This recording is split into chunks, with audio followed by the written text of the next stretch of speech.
The hall was big, bigger than any building humans had ever made. The ceiling was so high that clouds formed near the top of it, thin white wisps drifting slowly in the filtered alien air.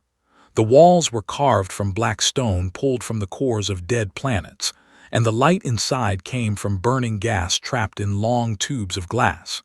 It was the kind of place that was built to make you feel small. That was the point. The Velvratha Grand Council Chamber had been designed 10,000 years ago for one reason, to remind every species in the galaxy that the Velvratha were above them.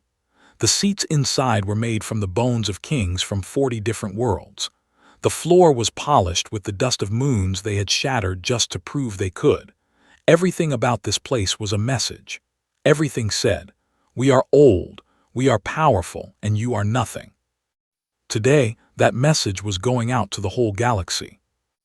The High Sovereign stood at the center of the chamber.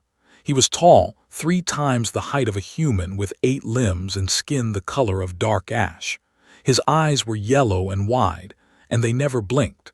Around his neck hung chains made from the identification tags of dead soldiers from every war the Velvratha had ever won. There were a lot of chains. He raised 4 of his arms, and the chamber went quiet. Outside, across every ship in known space, across every colony, every station, every planet with a receiver, screens turned on. People stopped walking. Pilots sat up in their chairs. Even alien species who had nothing to do with the situation tuned in, because when the Velvratha spoke to the whole galaxy at once, it meant something big was happening. The High Sovereign began to speak. His voice was deep and slow. Every word came out like a stone being dropped into still water. He spoke in the common tongue, the shared language all space-faring species had agreed to use, so there would be no confusion, no room for misunderstanding. He started with history. He talked about the Velvratha Empire, 4,000 years old, never defeated, never stopped. He listed every species they had ever conquered. He said the names slowly, one by one, letting each one land. Some of those species no longer existed. He said that too. Then he talked about humanity. He said humans were a young species, barely 300 years in space. He said they were aggressive, loud, and completely without wisdom. He said they had been warned many times to stay inside their borders, to stop expanding, to show respect to those who had been in the stars long before them. He said humanity had ignored every warning. He said humans had looked the Velvratha in the eye. He paused there. The silence stretched out across the galaxy. Then he read the decree of eradication. It was formal. Every word had been chosen carefully. It said that humanity had broken the peace, that they were a danger to galactic order, and that the Velvratha Empire, in its duty to maintain that order, had decided to remove the human species from the stars. He did not say kill. He said remove, but everyone knew what he meant. At the end, someone off-screen lit a fire.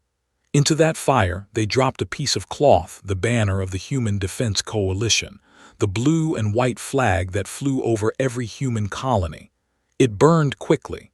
The High Sovereign watched it burn, and then he looked back at the screen with his wide yellow eyes. He said nothing more. He didn't need to. The broadcast cut out. For a moment, the whole galaxy was quiet. Deep underground, beneath what used to be called Sol, inside a room with no windows and walls made of layered steel and reinforced concrete, 31 people sat around a long black table and watched the screen go dark. No one moved. The air in the room was cold, the kind of cold that comes from machines running too hard for too long. The lights were bright and white, and they made everyone look a little pale. On the walls, screens showed maps, fleet positions, colony updates, population numbers. Red markers were already appearing, Velvratha ships moving. Junho sat to the right of the head of the table. He was a careful man. He kept his notes organized and his voice level. He had worked in military strategy for 20 years, and in that time he had learned to stay calm in bad situations. But his hands were flat on the table right now and pressing down, because if he didn't press them down they might shake. He looked at the numbers on the screen. 40,000 warships, moving in formation. The largest military force ever assembled in recorded history, pointed directly at human space. He looked at the head of the table. Yuna was sitting there. She was not a big woman. She was average height, average build, with short black hair and a face that gave away almost nothing. She was wearing a dark coat with no medals on it, because she had never liked medals. She was 44 years old and she had been running the Human Defense Coalition for 6 of those years, and in that time she had never once raised her voice in a meeting. She was watching the dark screen. Her fingers were laced together in front of her. Her back was straight. Her face was still. The silence in the room stretched out. Junho leaned slightly toward her. He spoke quietly, like a man who wasn't sure he should be speaking at all. "Commander," he said, "they've mobilized 40,000 warships. Our current projections say we have maybe."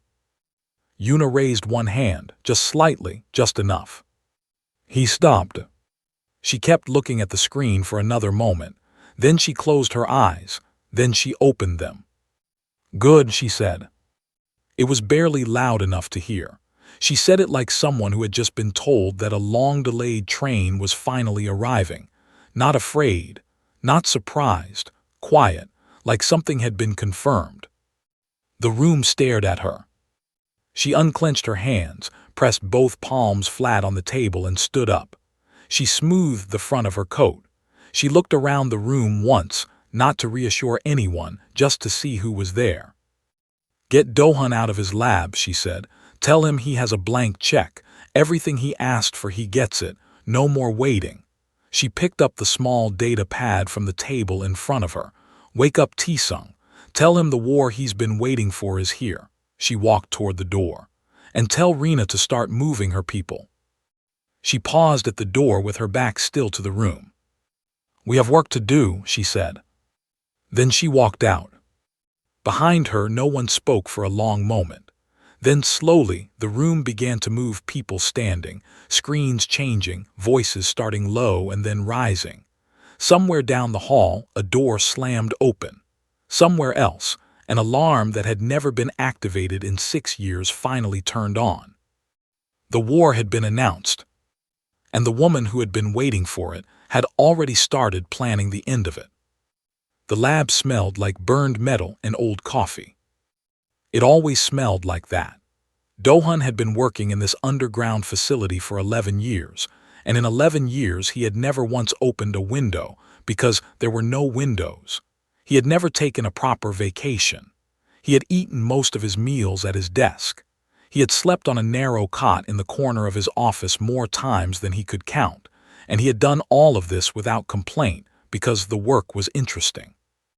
The work was, in his own words, the most important work any human being had ever done. Most people who heard that assumed he was exaggerating. He was not. When the door to his lab opened and a young officer stepped in holding a data pad with the authorization codes on it, Dohun was standing at a long white table covered in diagrams.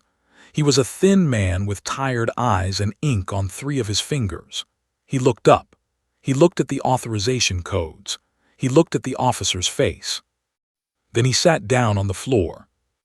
Not because he fainted, he just needed a moment. The officer stood there, unsure what to do. "Sir," the officer said. "Give me a second," Dohun said from the floor. He sat there for about 30 seconds. Then he stood back up, took the data pad, and signed his name at the bottom with the ink-stained hand. "Right," he said, and his voice was very calm, the way a man sounds when he has been waiting for something for so long that when it finally arrives he doesn't know what to feel. "Right, okay, wake everyone up. I want all senior engineers in Bay 7 in 20 minutes.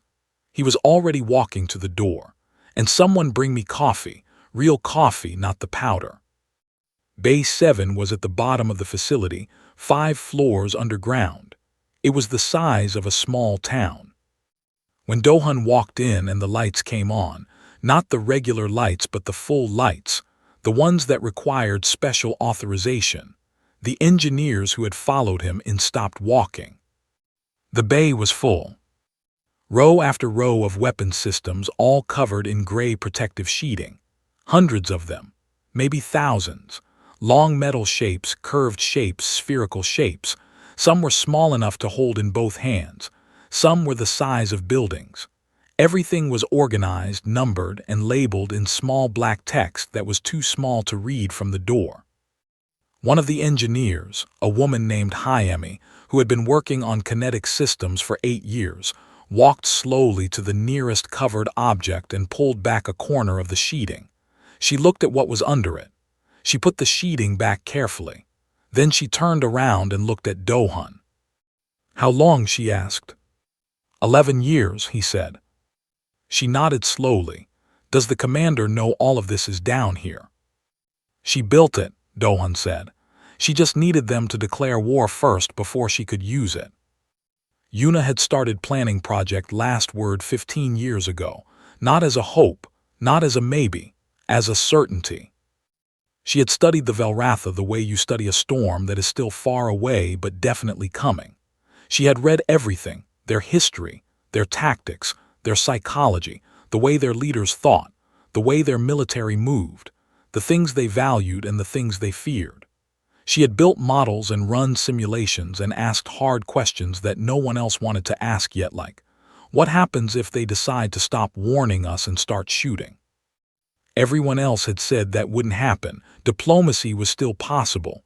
There was still time. Yuna had smiled politely and started building anyway. She had done it quietly. Budgets hidden inside other budgets. Engineers hired for projects that officially didn't exist.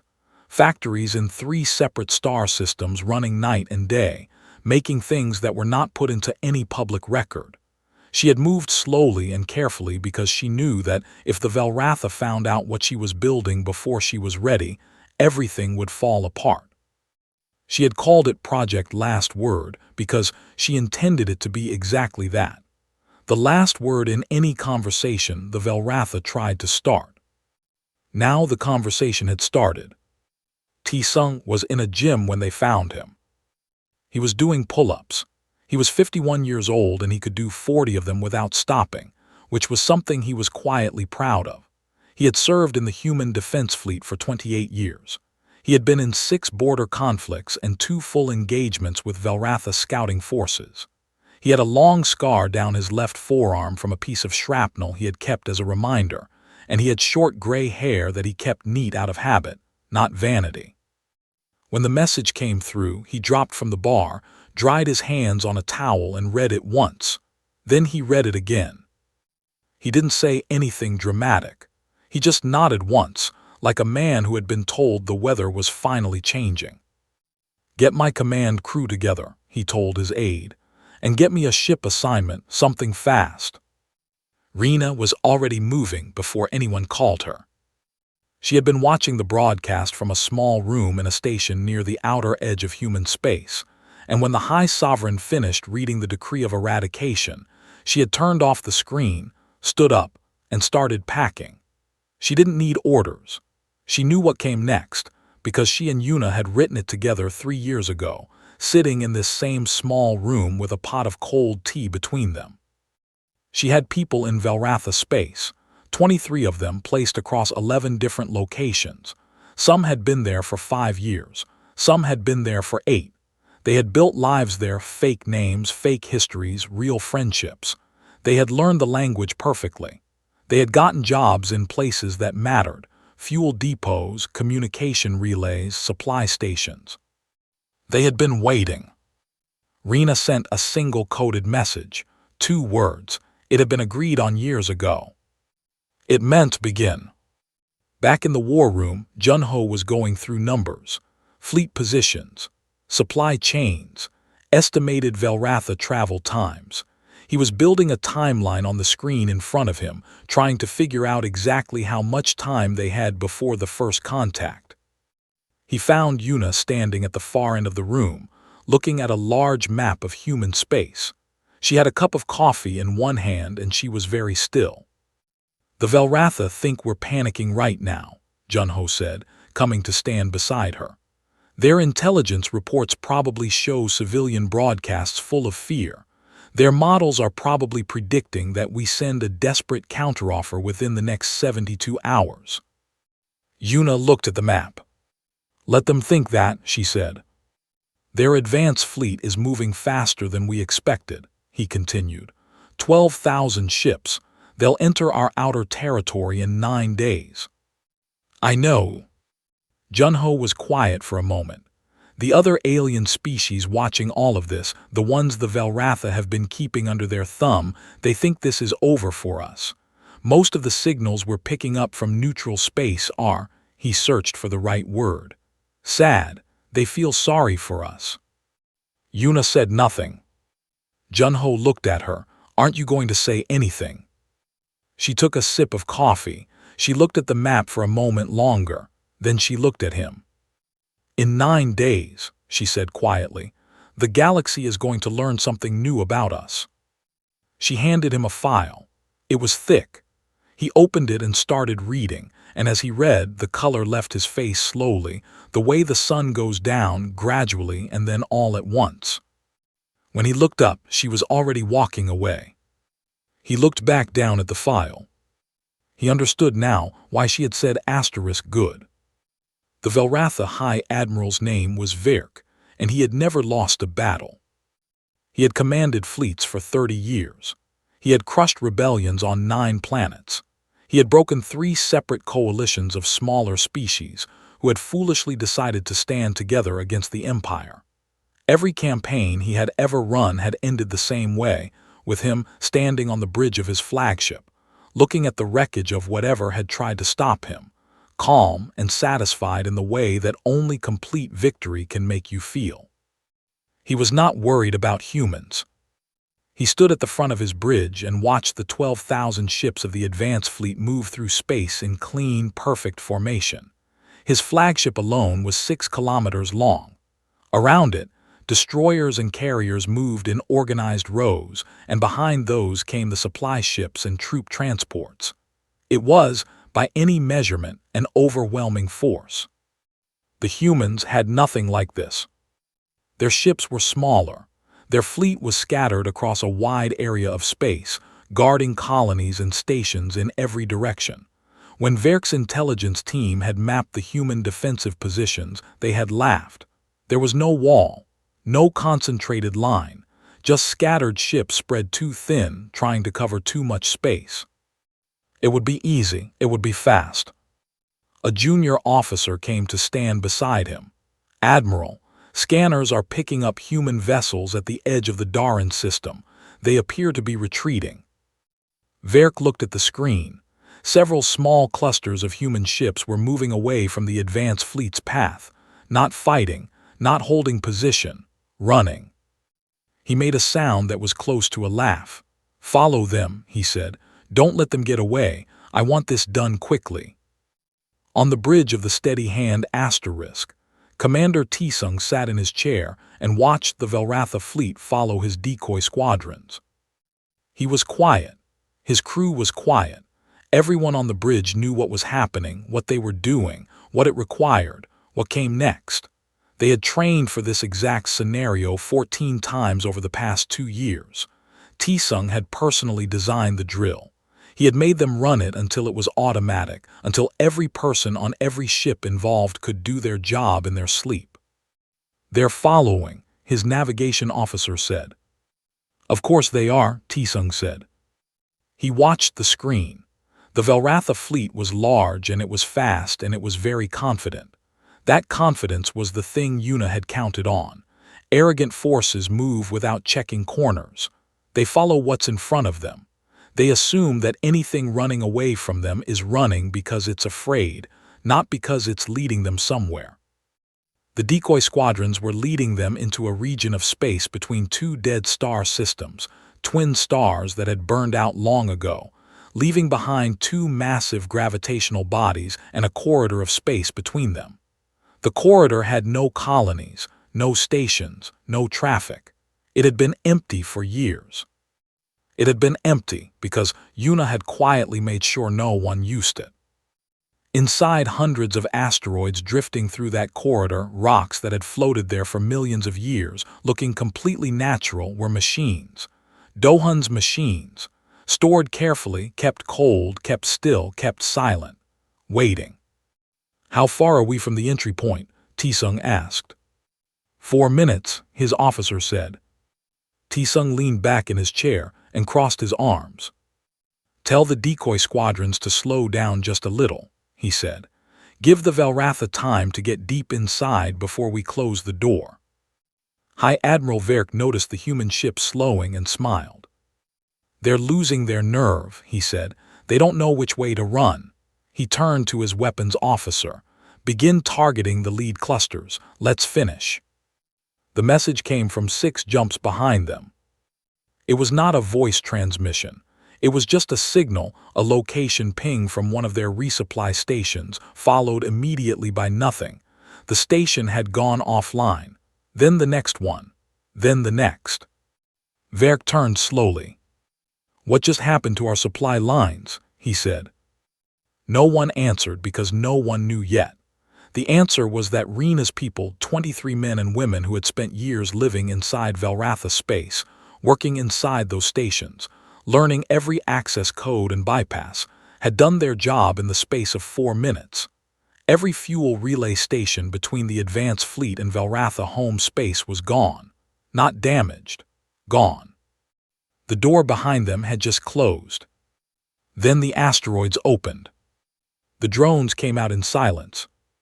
There were so many of them that on the Velvratha sensors they appeared first as a strange blurring of the screen, a kind of visual noise. Then the operators realized what they were looking at. Billions of small machines, each no bigger than a ground vehicle, moving in perfect coordinated formations that shifted and changed like schools of fish. Each drone was simple on its own. Together, they were a single weapon of extraordinary complexity. Dohun had spent 9 years designing the coordination network. The Velvratha ships began to fire at them. Their weapons were powerful and accurate. They destroyed thousands of drones per second. There were too many drones. While the advance fleet was dealing with the swarm, Tsung's first fleet dropped out of stealth. They had been hiding behind the gravitational shadow of one of the dead stars, sitting completely still, engines off, heat signatures suppressed, invisible. Now they came forward fast and hard, and every ship was already firing before the Velvratha had time to fully register that they were there. Tsung watched his screen. He did not smile. He did not say anything dramatic. He just watched and gave orders when orders were needed, in the steady, quiet voice of a man who had seen battle enough times to know that the only thing that mattered right now was doing the work. "Target their command ships first," he said. "Take the head off." Then the cascade bombs went off at the corridor entrance. The explosion did not look like a normal explosion. There was no fire in space, no orange and red bloom spreading outward. Instead, there was a deep shuddering in the fabric of space itself, a visible distortion like glass bending without breaking that moved outward in a slow ring and then contracted inward. Every Velvratha ship inside that ring lost all power simultaneously, just stopped, dead in space. 4 hours and 17 minutes later, the battle was over. 12,000 ships gone. Tsung sent a one-line report back to the war room. "Advance fleet neutralized. Minimal losses on our side. They never had a chance." He looked at the screen for a long moment after sending it. Debris was drifting through the corridor now, slow and quiet. The drones had gone back into standby. The first fleet was moving in formation, doing damage checks. He thought about the Velvratha High Admiral. He didn't know if the man was dead or floating in an escape pod somewhere. He didn't think it mattered much either way. What mattered was the message that the wreckage would send. The galaxy saw it. Every species with a telescope powerful enough, every monitoring station, every intelligence service that had been watching human space since the declaration of war, they all saw the same thing. 12,000 ships went in. Nothing came out. The silence that followed was different from the silence after the Velvratha's declaration. That silence had been shock and sadness and resignation. This silence was something else. This silence was awe. In the Velvratha home system, in the Grand Council chamber where the High Sovereign had stood just days ago reading his decree with complete confidence, the War Council received the battle report. They read it 3 times. They ran confirmation checks because they could not believe what the numbers said. Then they sat in silence for a very long time. One of the council members said, very quietly, what everyone was thinking. How did they do this? They should not have been able to do this. No one answered. In the underground war room beneath Seoul, Junho read the same report and then sat very still for a moment. Then he walked to where Yuna was standing at her map table and put the report down in front of her. She read it without expression. They'll send everything now, he said. All 40,000, the full fleet, the High Sovereign himself. Yuna looked at the map. The dead corridor between the 2 burned-out stars was marked on it, tiny, a small detail. I know, she said. She moved her finger to a different part of the map. That was the point. The Velvratha had not moved like this in 400 years. When the full armada assembled, it took 3 days just to get everything into formation. 40,000 warships, ancient dreadnoughts that had been in service for 2 centuries, so large that smaller ships flew inside their docking bays the way birds fly into barns. Carrier vessels that could deploy 10,000 fighters each. Troop transports carrying ground forces for the occupation that the High Sovereign had already written orders for, because he was certain there would be human planets left to occupy when the shooting stopped. At the center of the formation was the High Sovereign's flagship, the Eternal Throne. It was 11 kilometers long and had never been brought into battle before. It was not meant for battle. It was meant for presence. It was meant to be seen and to say, without words, this is what you chose when you refused to kneel. The High Sovereign stood on the bridge of the Eternal Throne and felt something he did not fully recognize at first. It took him a moment to identify it, because he had not felt it in a long time. It was pressure. Not fear. He told himself it was not fear. It was simply the weight of what needed to be done. 12,000 ships had been destroyed. 12,000. That had never happened before. There would be consequences for that, political consequences, historical consequences. The Empire's reputation had taken a wound. This armada was the answer to that wound. This armada would cauterize it. He gave the order to move. The 3-system battle began at dawn, if dawn meant anything in space, and to the humans fighting it, it didn't, but T-Sung liked to think of it that way anyway. He had grown up on a planet. He still thought in planet terms.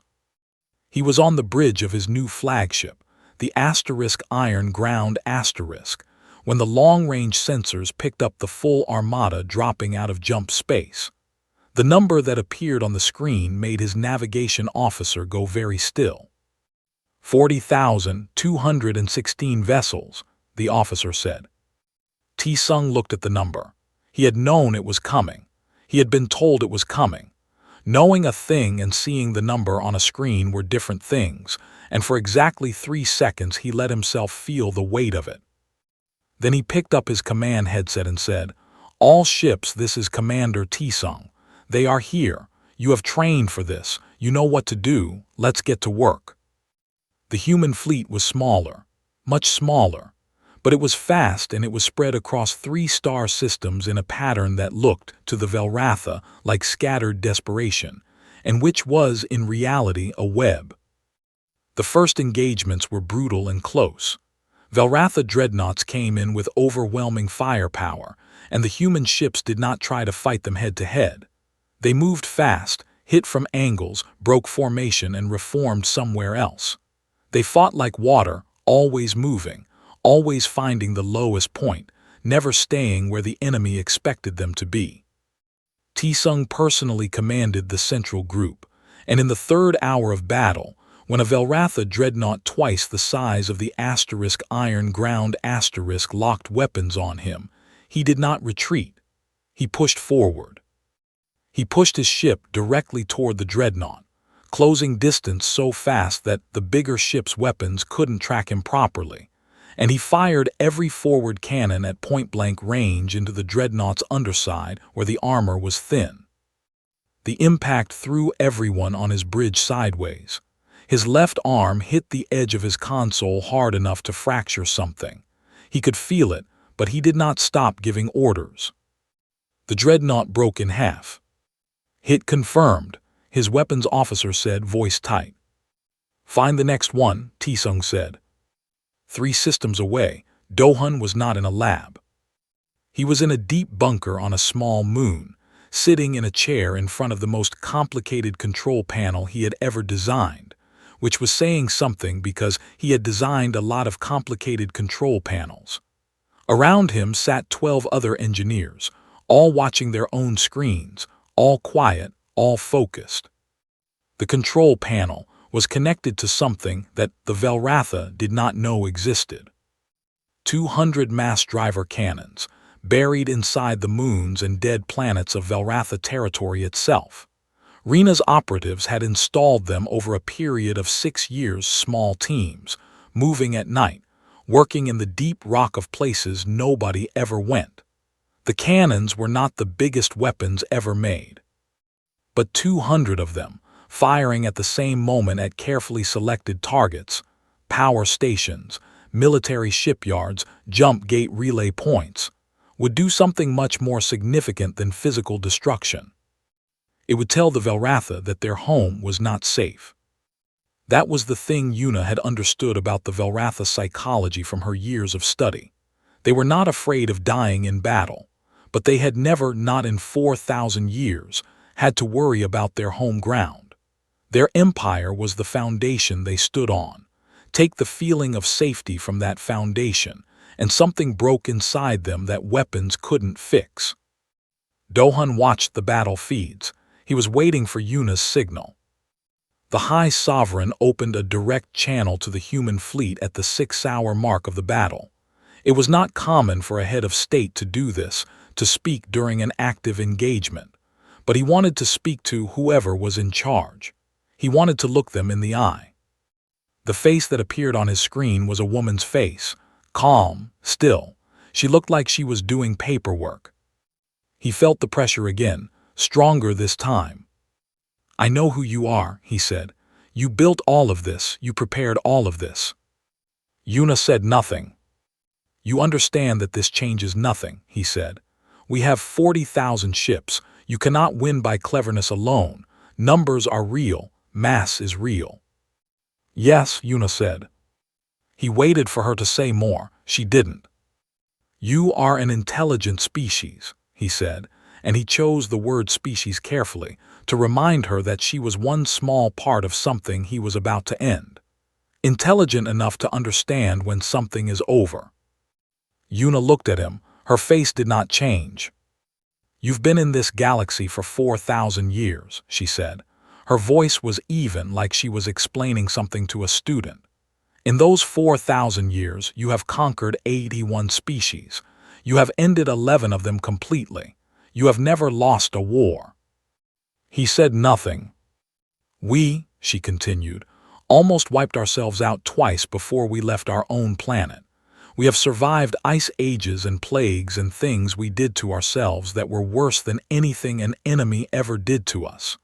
We have been at the edge of extinction and we clawed our way back. Not because we were the strongest, because we do not stop." She looked at him for a moment. "You declared war on the only species in this galaxy that treats near extinction as practice." The High Sovereign stared at her. She reached forward and cut the channel. She looked to her left. Junho was standing there. She held out one hand. He put a small transmitter in it. She pressed the single button on it. 200 mass driver cannons fired at exactly the same moment. The concept of the sound reached the Velvratha High Council before the reports did. The first sign was the communication feeds going strange, relay points flickering and dying. Then the reports started coming in, one after another, each one worse than the last. Their largest military shipyard gone. Their primary power station for the home system offline. 3 jump gates destroyed. Their home was being hit. Their asterisk home. The effect on the frontline fleet was immediate and visible. Ships lost coordination. Captains started sending frantic messages back to command. Some vessels began to pull back, not because they had orders to, but because something basic and instinctive said home is burning, go home. T-Sung felt the change in the battle the moment it happened. He had been told to watch for it. He recognized it. All fleets push forward, he said. Now don't let them regroup. The human ship surged. The web that had seemed like scattered desperation revealed itself, every group in every system moving at once, hitting from every direction, cutting off retreat lines, breaking formation after formation. The Velvratha were still vast. They were still powerful, but a force that believes it is winning fights differently from a force that suddenly isn't sure. Doubt had gotten inside the armada like water getting into a crack, and now the crack was spreading. 6 hours later, the asterisk eternal throne was still intact but alone. The ships around it had been destroyed or scattered. The High Sovereign stood on his bridge and looked at his screens and saw, for the first time in his long life, what defeat looked like from the inside. He had no words for it. It felt like the floor had disappeared. The Eternal Throne went silent 3 days after the last major engagement. Not destroyed, just silent. No signals going out, no channels opening, no transmissions of any kind. The great 11-kilometer flagship sat motionless in space like a building with all its lights turned off. The human ships that found it reported that it was intact, no structural damage, no fires, no signs of internal fighting. It had simply stopped. They never found out exactly what happened on the bridge that day. Whatever the High Sovereign said or did in those final hours aboard his flagship, he kept to himself. What was known was that a single escape pod launched from the Eternal Throne 2 days later and drifted into neutral space, where it was retrieved by a third-party vessel belonging to a small alien species called the Murren, who had no interest in the war, and simply picked up the pod because picking up pods was what decent people did. The pod contained 1 passenger. The High Sovereign was alive. He was sitting in the pod's only seat, upright, hands in his lap, staring straight ahead. The Murren crew reported that he did not speak for 11 hours after they brought him aboard. When he finally did speak, he said only 4 words in the common tongue. It is all over. The Velvratha Empire did not end with a surrender ceremony. There was no moment where someone in a formal uniform walked into a formal room and signed a formal document. The Empire ended the way old things end, not all at once, but in pieces, each piece falling quietly while the next was still standing. It happened over months. The species that the Velvratha had been taxing and threatening and controlling for centuries watched what had happened to the advance fleet and the armada, and they started making decisions. Some of them were small species, only a few planets, not much military strength, but they had been waiting a very long time, and now they did not wait anymore. They stopped paying the Empire's taxes. They stopped letting Velvratha ships use their ports. They closed their borders. One by one, the outer edges of the Empire stopped being the Empire. The Velvratha did not have the strength left to stop them. The myth was broken. 4,000 years of never losing had been the real foundation of their power, not the ships, not the weapons, but the asterisk belief that they could not be stopped. Humanity had not just beaten them in battle. Humanity had taken that belief apart in front of the entire galaxy, and without it, the Empire had nothing to hold its pieces together. It folded in on itself like a building with no frame. T-Sung spent 12 days in a medical bay. His arm had 2 fractures and some ligament damage that the doctors told him cheerfully would heal completely with rest and the regenerative wraps they had put on it. He spent those 12 days playing card games with whoever came to visit, which turned out to be a lot of people. His crew came in shifts. Junior officers came just to say they had been there. Some people he didn't even recognize brought him food from the commissary. He was not very good at resting, but he was very good at card games, and he won enough times to keep himself satisfied.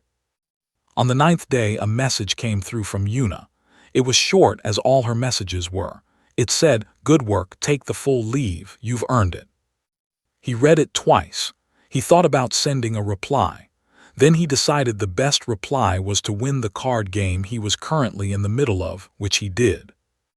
Dohan was already designing something new. Nobody had officially asked him to. There was no new threat on the horizon. No intelligence report suggesting another species was about to declare war on humanity. He was designing it because the work was interesting, and because he had spent 11 years building for a specific purpose, and now that purpose was done, he needed his hands to be doing something. The thing he was designing was large and complicated, and probably not necessary for at least 50 years. He was very happy. Hayami came into his lab one morning, actually morning this time, because he had started keeping slightly more normal hours, and found him humming while drawing diagrams on a long piece of paper. "You know the war is over," she said. "Yes," he said without looking up. "So what is that?" "Insurance," he said. She looked at the diagram for a moment. "That is not insurance," she said. "That is something else entirely." "Yes," he agreed pleasantly. She left him to it. Rena came back. She appeared one morning in the war room. No announcement, no entry log, simply there, sitting at a side table with a cup of tea, reading through reports. Junho, who had been working at his desk for 6 hours, looked up and saw her and did not ask how she had gotten in, because the answer would probably involve things he didn't need to know. "All 23 of your people?" he asked. "All 23 made it out," she said, without looking up from her report. He breathed out slowly. "Good." She turned a page. 3 of them are having a hard time adjusting. Years undercover takes something out of a person. I've arranged support. "And you?" he asked. She looked up at him then.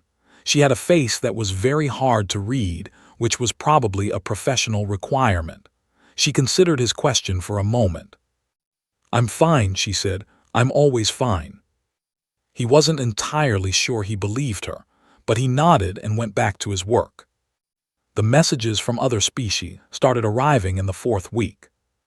Some were cautious, some were formal, some were long and full of diplomatic language that said a great deal without saying very much.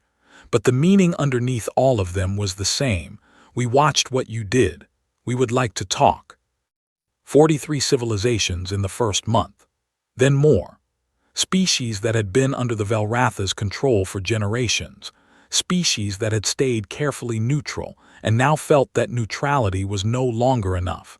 Small and medium-sized civilizations that had been watching the galaxy from a safe distance and now wanted to be part of something. They all wanted to sign something with humanity. Alliance agreements, mutual defense treaties, trade arrangements. Some of them just wanted a conversation, a contact, a presence on the human communication network. They wanted to be connected to whatever this was. Junho managed most of the incoming requests because Yuna delegated things like that to him. He read through them all, categorized them, flagged the important ones. One evening he brought a summary to her. She was standing at the large viewport on the upper level of the facility, one of the few places in the underground building that had a viewport, looking up through layers of transparent material at the darkening sky above Seoul. The city was lit up below, and the stars were beginning to come out above, and she was looking at both. He told her the numbers, 43 and growing. He told her about some of the more interesting requests. A small species called the Toval who had been occupied by the Velvratha for 60 years, and were now free and wanted help rebuilding their defenses. An ancient neutral civilization called the Ashen who had not allied with anyone in 2,000 years and had now sent a message expressing, in careful old-fashioned language, that they wished to get to know humanity better. Some of the alien networks are still calling you a monster, he added. They're saying no species should be this prepared, this cold. Yuna said nothing for a moment. And the 43. They're saying they've never been so glad that someone was this prepared. He paused. And they're a little afraid of us. Good, she said. Fear is honest. It means they're paying attention. She looked at the stars. Start with the Toval, she said. They've been waiting the longest. And send something personal to the Ashen, not a form letter, something real. 2,000 years of neutrality is a hard thing to step back from. That deserves respect. Junho made a note. Anything else? He asked. She was quiet for a moment. No, she said, that's enough for tonight. He left her there at the viewport. The last scene of this story is a small one. 3 weeks later, a new junior analyst came to work in the war room. His name was Sihun, and he was 22 years old, and he had grown up watching the border tensions with the Velvratha on the news the way people watch storms forming over water, with worry, but also with the belief that it would probably miss him. When the war came, he had been in officer training. He had watched all of it from a screen in a barracks room, surrounded by 40 other young officers who had done the same. Now he was here, and the war was over, and it still felt strange. The way things feel when something enormous has ended and ordinary life has to start again in the space it left behind. He was carrying a document, the official end-of-conflict report requiring the commander's signature. He found her at her desk working. He stood at the edge of her doorway and knocked twice. She looked up. Sir, he said, then corrected himself. Commander, I have the final report for your signature. She held out her hand. He brought it over. She read the top page, picked up her pen, and signed at the bottom. He took the document back, but he didn't move to leave. She looked at him. He was quiet for a second. Then, because he had been wanting to ask it since the day he arrived, and because some moments feel like they have a short window before they close. Commander, he said, when they made the announcement, the declaration of war, were you scared? She looked at him for a long moment. The kind of look that takes in a person properly, not just their face but something behind it, the question behind the question, the thing underneath the words. She took the signed document from his hands. She squared it on her desk. Then very quietly, No, she said, I was ready. She handed the document back and looked down at her work. He walked out. The lights in the war room hummed the way they always did, constant and low and steady, like breathing. Maps still covered the walls. Screens still showed fleet positions and colony updates. The work continued, the way work always continues, because in the aftermath of one thing there is always the beginning of the next. But somewhere in the tone of the room, in the way the people inside it moved and spoke and sat at their desks, something was different from before. Something had settled. The weight that had been there for 15 years, the quiet, patient, held breath weight of waiting for it to come, was gone. It had come, they had been ready, that was enough. Outside, above the underground facility, above the city and its lights, the stars came out as they always did, indifferent and ancient and endlessly far away. They looked a little different now. Not smaller, just less frightening. Humanity had a way of doing that to things.